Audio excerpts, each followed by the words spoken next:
राज्यात शेतकऱ्यांना दिलेल्या बिनव्याजी कर्जावर काही बँका आणि सोसायट्यांनी 6% व्याज आकारणी केली आहे। सहकार मंत्री चंद्रकांत पाटील यांनी अशा बँकांना चांगलंच फटकारलंय। तर कोल्हापुरातल्या अपात्र कर्जमाफीदारांची वसुली होणार असून नियमबाह्य कर्ज वाटप करणाऱ्या संचालकांवर फौजदारी गुन्हे दाखल करणार असल्याची माहितीही सहकार मंत्र्यांनी दिली।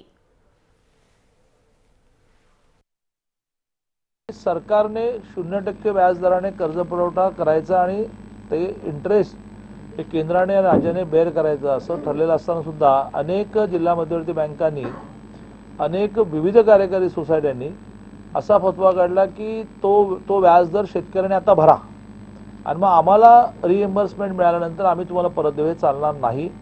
आज आम्ही सगळ्या राज्यातल्या जिल्हा मध्यवर्ती बँकांना आणि त्यांच्या अंतर्गत येणाऱ्या सगळ्या विविध कार्यकारी सोसायट्यांना असा आदेश देतोय की अशा प्रकाराने कोणी ॲडव्हान्समध्ये शेतकऱ्यांकडून इंटरेस्ट घेतलं तर त्याच्यावर कारवाई होईल।